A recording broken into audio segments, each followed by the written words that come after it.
Hi everyone, and thank you so much for being here this afternoon. My name is Robyn Jensen, and I'm the new curator of the Saskatchewan Sports Hall of Fame. I started earlier this year, and it's been quite the whirlwind, in the best way, jumping straight into the collection and the story it holds. Over the past few months, I've had the chance to really get to know the artifacts, especially our textile collection. And that experience led directly to the project and exhibition I'm sharing with you. Next slide, please. Before I get into the project and exhibition, I'd like to take a moment to introduce the hall and the work we do. Next slide, please.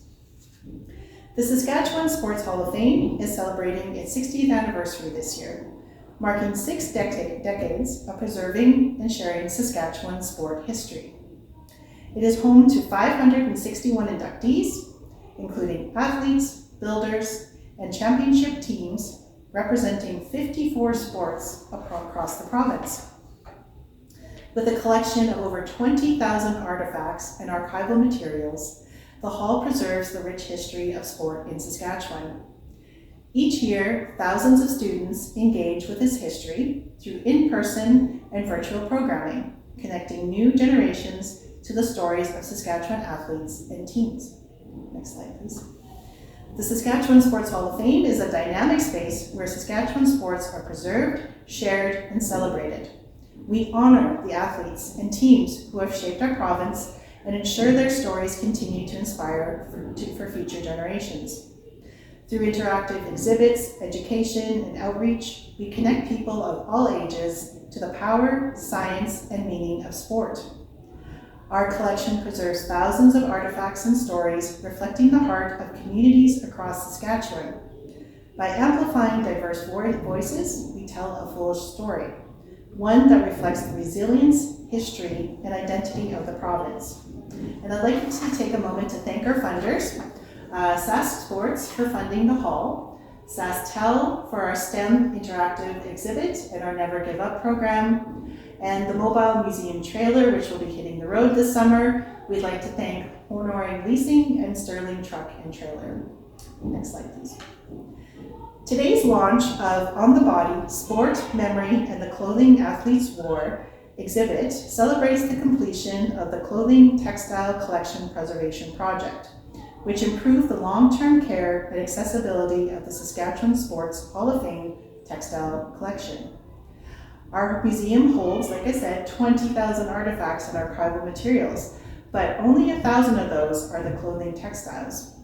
These include items such as wool hockey sweaters, polyester jerseys, and synthetic skating suits, representing over a century of sport history from the 1900s to today. Before this project, most of the garments were stored in archival textile boxes. While this is a recognized conservation method, many of our boxes had become overcrowded and heavy, sometimes weighing close to 60 pounds. Over time, this type of storage can create risks for both the artifacts and staff, including creases in fabric, fraying threads, stretched materials, and difficulty accessing individual garments. Next slide. Before we get into our solutions, I just wanted to talk about our funding. So we'd like to thank Heritage Canada, and we received a grant through the Museum's Assistance Program, and this supports heritage institutions and workers in the preservation and presentation of heritage collections. So thank you very much, Heritage Canada. Next slide. So back to the solution. So to address these issues, we converted a 117 square foot storage room in our facility into a dedicated textile storage space. The room was fitted with a vertical hanging storage system, similar to a walk-in closet, with 2 rows of hanging rods installed along 3 walls. Thank you to Blair Patterson, son of Patter Enterprises, for constructing the storage system. This system now allows approximately 750 garments to be stored on padded hangers rather than folded into boxes. By using vertical wall space, the project maximized our limited storage capacity, improved artifact visibility, and significantly reduced the physical strain of retrieving garments. Next slide. The project was carried out over the course of 2025 and involved several major steps. First, the storage room was cleaned and prepared for installation of the hanging system. Next, textiles were carefully moved from storage boxes into the new hanging system, and during this process, each garment was examined and updated in our digital collections database. Artifacts were also reviewed in accordance with our collection management policies to assess their condition and relevance to the collection. This project was led by Erin, our executive director, and supported by part-time collections management assistant, Tara Wilson. Next slide. The completed project has significantly improved both preservation and access to our textile collection. Hanging storage reduces damage caused by overcrowded boxes and makes it much easier for staff and researchers to locate individual garments. It also created additional space within our storage areas and allowed textiles to be used more frequently in exhibitions, educational programming, and research. Most importantly, preserving these garments help protect an important part of Saskatchewan and Canadian sport heritage. This exhibition, officially opening tomorrow, highlights some of the garments that benefited from this work and demonstrates how better preservation allows us to continue sharing these stories with the public. Next slide. Now, my inspiration for the exhibit. I started this in January, and on my very first day, I was thrown straight into curating 2 exhibitions. One for the Hall's 60th anniversary, and the other focused on our textile collection. And as I began to know the collection, one object really stood out for me, a jersey belonging to Regina rugby player Al Urquhart. It felt like it was trying to tell me something, and I wanted to understand what that story was. What drew me in was the evidence of wear and repair. These earlier uniforms come from a time before mass production, when damaged garments weren't replaced, they were fixed. And those repairs often happened at home, usually by women, long before the era of professional equipment managers. That idea really stayed with me, that sport just didn't belong to the athlete, but to the people who supported them, cared for their uniforms, and helped keep them in play. At the same time, I became interested in how the materials themselves evolved, how fabrics changed over time to better support movement, comfort, and performance. And that's where this exhibition begins. Sport is not only played, it is worn. Across decades, uniforms act as second skins, absorbing effort, marking belonging, and carrying the physical traces of athletic life. While materials and technologies have changed from the 1900s to the 2020s, the relationship between body and garment remains constant. So let's begin with the jersey that first sparked this project, the one that had a story to tell, Al Urquhart's. To understand this jersey, we need to understand the world it came from and the team behind it. Organized football in Saskatchewan began in 1910 with the formation of the Regina Rugby Club. Originally imagined as a rowing club, it quickly became part of a growing game of Canadian rugby football, losing its first match 13-6 to Moose Jaw in Crescent Park. In its early years, the team experimented with identity, changing colors from gold and purple to blue and white, and finally to red and black in 1912, colors that would define them for decades. By 1924, the team adopted the name Regina Rough Riders, a name rooted in stories of endurance, whether tied to the Northwest Mounted Police or Theodore Roosevelt and his famed Rough Riders.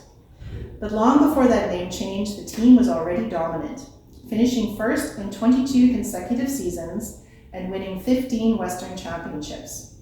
They also made early appearances on the national stage, including their first Grey Cup game in 1923. At the heart of this era was Al Urquhart. Born in Maxwell, Ontario in 1879, Urquhart moved to Regina in 1906 and became one of the original players of the Regina Rugby Club. Playing positions such as scrum and wing, he was the part of the team from its very first season in 1910 through to the early 1920s. His career mirrors the formative years of organized football in Saskatchewan, before national leagues, before mass-produced uniforms, and before the professionalization of the sport.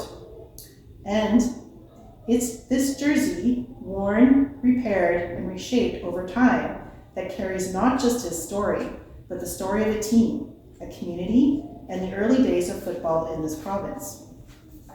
Next slide. When we look closely at this jersey, we begin to see more than just a uniform. We see evidence of use, care, and survival. Based on its construction and materials, I've dated this jersey to 1905, placing it just before the formation of the Regina Rugby Club. And this is also before Al moved to Regina in 1906, so he could have brought it with him or he could have bought it here. It's hard to say. It is made of worsted wool knit, a common material of the time, valued for its durability, but also prone to stretching, abrasion, and wear. And this jersey shows that wear. And I just wanted to show you a picture in the middle, and this isn't a picture of Al, but I wanted to show you sort of, how photo evidence can kind of also tell the story about sort of like impact site. And you can see at the shoulders, before there was shoulder pads that were put onto that area, that there's 2 tears. And I'm not sure when the rule kind of came in, but back then you could grab onto the shoulders of the opposing team and you could kind of like rough them up. And so you can see that, you could almost see like the 2 hands kind of resting on this guy's shoulders and like tearing apart his jersey. And then there's like another hole here, kind of like in the sort of the chest area. So you can see there's like repeated friction, there's repeated, impact sites that also tell the story, and you can find those in photographs. So, and then I wanted to show this too. This is the shoulder pad of L's that was, and back then shoulder pads were sewn onto the shoulders and to the forearms of the jersey. But you can see there's kind of 3 different components to the shoulder pad. So you've got the leather, and then this little black spot here, that's horsehair, and then you've got fabric, and then these are all hand sewn on. So it's pretty neat to see. So across the surface, there are areas of repair, most notably a woven darning technique, where damaged sections have been carefully rewoven to stabilize the fabric. This is not a quick fix, it's skilled, time-intensive work. These kind of repairs were typically done in the home and most often by women. At this time, there was no equipment managers or replacement uniforms. Garments were maintained, reused, and extended through care and labor that often goes unrecorded in sport history. So what we're looking at isn't just the story of one athlete, it's also the story of the people behind the scenes, the hands that repaired, maintained, and kept these garments in play. And it's the traces of wear, of repair, of use that connect us directly to the exhibition you're about to see. So now I'd like to invite you to step into the gallery where these ideas come to life, not only through this jersey, but through the garments of the other athletes and the stories they carry. I'd be happy to answer any questions you may have as we move through this space. Thank you.